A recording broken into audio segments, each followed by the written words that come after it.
we are seeing really the end of cheap oil and natural gas. The days of cheap oil and natural gas are over. And just to put it into perspective, it's important to note that oil and gas collectively represent almost 2/3 of the nation's energy supply. So 64% of all the energy we use in this country come from oil and natural gas. Interestingly, the U.S. oil production peaked in 1971. We've never produced more oil than we did in 1971. And if you look at it, if you graph U.S. oil production, you'll see it rose and it increased until 1971, and then it's been declining ever since. It's a nice bell-shaped curve, and so it's been falling ever since. So we have very little oil left in this country. You know, estimates are that we have maybe, of the global oil reserves, the United States has maybe 3% of what's left in the ground in the United States, and that includes these supposedly rich deposits in the Arctic National Wildlife Refuge. We don't have much oil. Does it make a lot of sense to pursue, to drill what little we have left? I'm not 100% sure that's a smart way to go. Let's take a look at it. Oil geologists use this number called the ultimate production. And what it is ultimate production for oil represents, it's a number. In the United States, the ultimate production is somewhere between 225 and 250 billion barrels. And what that means is when the age of oil is over, when we are no longer using oil, we're a solar wind-based society, oil is gone, we will have extracted somewhere between 225 and 250 billion barrels of oil here in the United States. Okay? But today we've consumed about 2/3, 75, 80% of that oil. So we have very little oil left here in the United States. Okay? So we have about 60 billion barrels of oil. Now that sounds like a tremendous amount of oil, right? 60 billion barrels of oil sounds like a lot. Fact of it is, it's really not. The U.S. consumes 7 billion barrels of oil a year. Okay? 7 billion barrels of oil.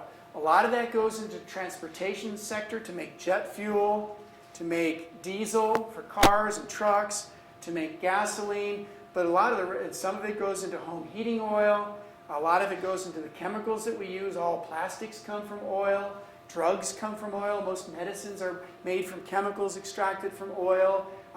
Mothballs come from oil. So oil isn't just about gasoline. We get a lot of products from oil. So collectively, we consume about 7 billion barrels a year. So we got 60 billion barrels. We consume 7. So really, if we could, we're not importing oil from anywhere, and we could ramp up production, we have about 8 to 9 years of oil left at our current rate of consumption. That's it. That's all we've got here in the United States. So fortunately, or maybe unfortunately, or yes, we are running out of oil. And fortunately, we have foreign oil to tap into. Okay? Unfortunately, and we import about 60% of our oil right now. We import about almost 2/3, 60% of our oil. The question we have to ask is there enough oil globally? Do we have enough oil globally to continue on our economic path, to continue to grow and prosper? This is a study, this is a graph published by ExxonMobil. And what this is a series of 65, these are the results of 65 different studies by oil geologists at different times in American history. And what they've tried to do is estimate what the global oil reserves are. What's the global ultimate production? Okay? Remember, we had U.S. ultimate production about 250 billion barrels. What is it globally? How much oil is out there globally?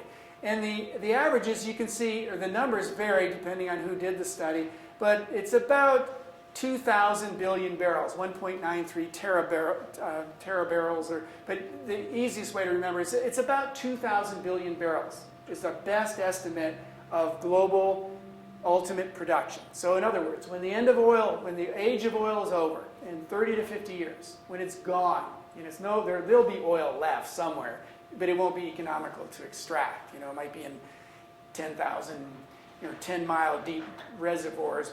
There'll be oil available, but pretty much when it's economically depleted, 30 to 50 years from now, we will have extracted about 2,000 billion barrels. of sweet crude oil. This does not include oil shale, by the way. It does not include tar sands. But this is the sweet crude oil that we've been so reliant on. So the estimate is, the average for these estimates is about 2 billion barrels. That's 2,000 billion barrels. That's the number to remember. Let's put it in perspective, though. So the ultimate production, most geologists agree, oil geologists agree, it's somewhere between 1,800 and 2,200 billion barrels of oil, ultimate production. 2,000 is just an easy number to remember. To date, we've consumed about half of that. It's about half gone. Now, you'd say, big deal.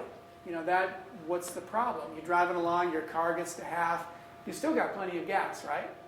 Still got plenty of gas. There's no reason to worry. So it really does appear as if there's lots of oil out there.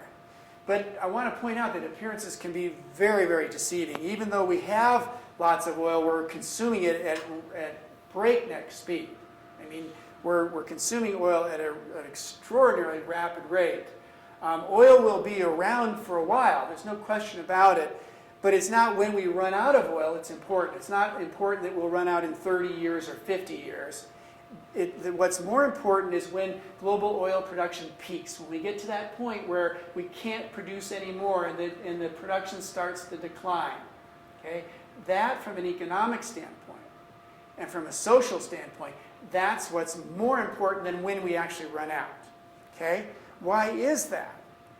And when will it peak? There are various estimates.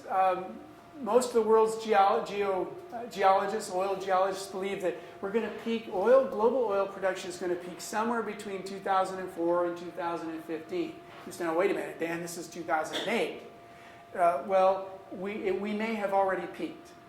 Global oil production may have peaked. We're not going to know until we're a few years out whether we're actually on the decline. So, and when I say peak, it's not going up to a sharp point and then dropping. It's more like a plateau on a bell-shaped curve. So we may be skidding along the very top of that curve right now. We may be there right now. Some people estimate that we're there now. They believe that we are, global oil production has peaked. ExxonMobil very quietly announced, not to scare the American public, they announced in 2005 that it believes that global oil production for sweet crude oil will peak sometime in the next 5 years. So if we're not there, we're really close to global oil production. So we are somewhere along here. You know, we may be right here, we may be right there, but we're somewhere in the peak. It's a very dangerous place to be. So we do know that United States oil production peaked in '71. Iran's oil production actually peaked in 1973. If you look at a plot of Iranian oil production, it's on the decline. Some of the major fields in Russia, Russian oil peaked in 1988. Indonesia's oil fields peaked in 1994. The United Kingdom peaked in 1999. Norway, 2001. Mexico peaked in 2004. Mexico used to produce 37 million barrels of oil a day. They're down to 30 million. And it's not that they're not trying to get the oil out of the ground. It's not that they're turning off the spigots. It's they're pumping harder and getting less oil. So we're starting to see these things occur. We're starting to see national oil production peaking, and we may very well be at a point where global oil is peaking as well.